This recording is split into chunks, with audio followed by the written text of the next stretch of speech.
Assalamualaikum warahmatullahi wabarakatuh.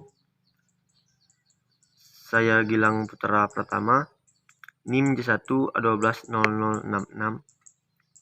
Saya dari R2, Prodi Teknologi Pertanian, Fakultas Pertanian, Universitas Jambi, angkatan tahun 2020. Baiklah, di video saya kali ini, saya akan menjelaskan tentang materi-materi yang saya dapatkan di praktikum MIPA pada minggu lalu, yaitu yang pertama tentang materi pertumbuhan mikroba, yang kedua materi titrimetri, dan yang ketiga ada materi tentang gravimetri, kemudian yang keempat ada materi tentang spektrofotometri, kemudian yang kelima materi tentang kromatografi kertas. Saya akan menjelaskan materi yang pertama, yaitu tentang materi pertumbuhan mikroba. Yang pertama yaitu teori analisis pertumbuhan mikroba, di mana teori analisis ini yaitu pengenceran dan metode hijauan, yang dimana teori pengenceran digunakan untuk menurunkan konsentrasi mikroorganisme ke konsentrasi yang mudah dihitung. Pengenceran ini biasanya dilakukan dengan pengenceran bertingkat, yaitu dengan rasio 1:10. Adapun metode hitung cawan adalah menumbuhkan mikroba yang masih hidup pada media padat, sehingga kita dapat melihatnya langsung tanpa menggunakan alat bantu seperti mikroskop. Baiklah, yang kedua yaitu penanaman mikroba dengan metode cawan, yang dimana penanaman kultur mikroba ini dilakukan pada media padat, yang dilakukan dengan beberapa cara, yaitu dengan cara spear plate dan pour plate, yang dimana cara spear plate ini dengan cara disebar, kemudian pour plate dengan cara dituang. Baiklah, yang ketiga yaitu perhitungan mikroba, yang dimana perhitungan total mikroba ini dapat dilakukan dengan beberapa cara, yaitu dengan metode hitung cawan. Metode ini merupakan teknik enumerasi mikroba yang ditanam atau dibiarkan pada suatu media padat. Beberapa caranya yaitu yang pertama FDAS, bakteri sosial analytical manual, atau bisa disingkat dengan BAM. Kemudian yang kedua ada AOAC. Terus yang ketiga ada ISO 7218 dan ISO 8199. Yang dimana pada praktikum minggu lalu kami menggunakan standar hitung, yaitu dari standar dari AOAC. Baiklah, kemudian yang kedua ada poin tentang materi titrimetri, yang dimana poin pertama yaitu tentang teori analisis metode titrimetri. Titrimetri ini merupakan salah satu metode analisis yang kuantitatif menggunakan titrasi, yang dimana titrasi adalah suatu cara untuk mengetahui konsentrasi suatu larutan. Kemudian contoh poin keduanya yaitu contoh analisis titrimetri. Contoh analisis titrimetrinya yaitu titrimetri asam basa HCl. Contohnya seperti reaksi antara HCl dan NaOH, yang dimana reaksi ini berasal dari reaksi asam kuat dan basa kuat, yang dimana karena titrasi asam basa selalu tentang asam kuat dan basa kuat. Baiklah, poin yang ketiga yaitu tentang materi gravimetri. Yang pertama teori analisis gravimetrinya. Gravimetri ini merupakan salah satu metode analisis kuantitatif, di mana penetapan suatu analit ini dilakukan dengan cara menimbang berat analit dan juga analitnya.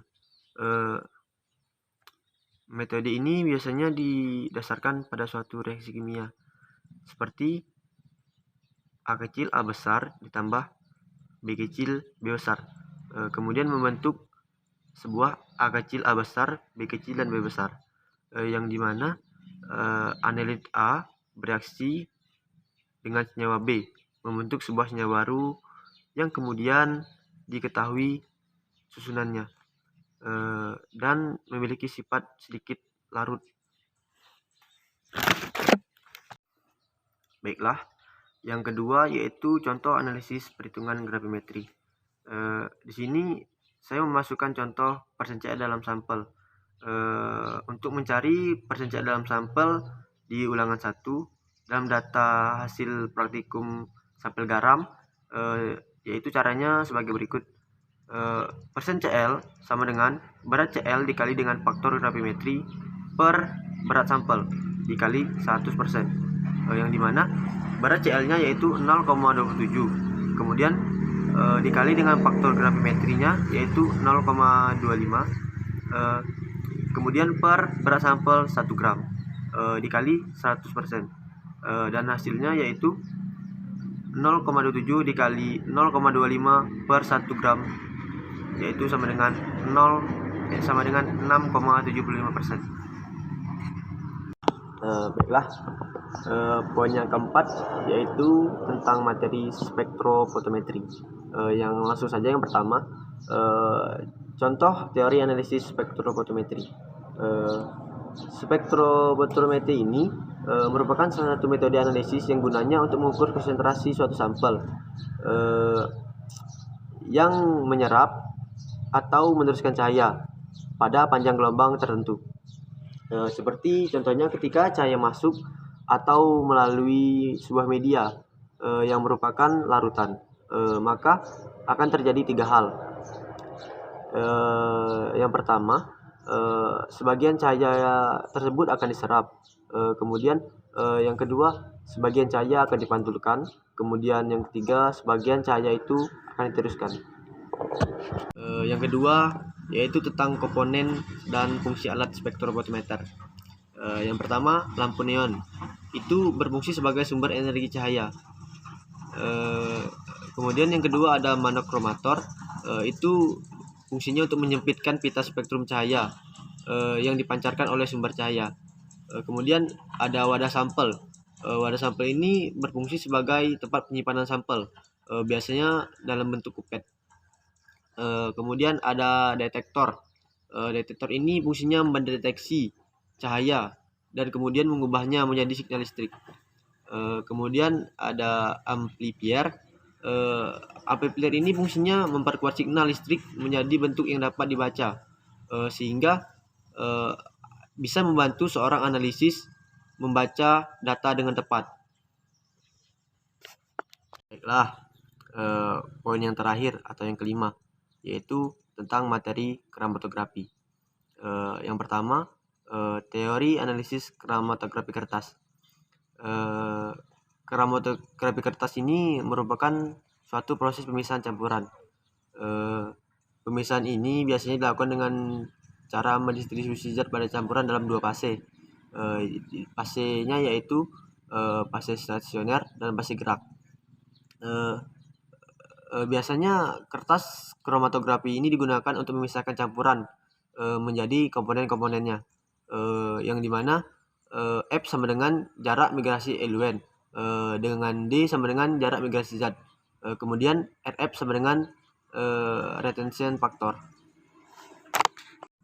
Baiklah, yang kedua yaitu contoh analisis kromatografi kertas. Dapat dilihat bahwa zat 1 dan 2 itu merupakan senyawa standar. Kemudian zat 3 itu merupakan sampel yang akan dipisahkan. Dengan menggunakan cara yang sama, kita dapat mengetahui nilai RF standar 2 dan RF komponen A dan B yang merupakan hasil pemisahan sampel zat 3. Hal ini bisa dilihat dari kesamaan RF-nya. Cukup sekian penjelasan dari saya mengenai materi pertumbuhan mikroba, titimetri, gravimetri, spektrofotometri, dan kromatografi kertas. Jika ada kesalahan, saya mohon maaf. Saya akhiri penjelasan saya ini atau video yang saya buat ini dengan Assalamualaikum warahmatullahi wabarakatuh.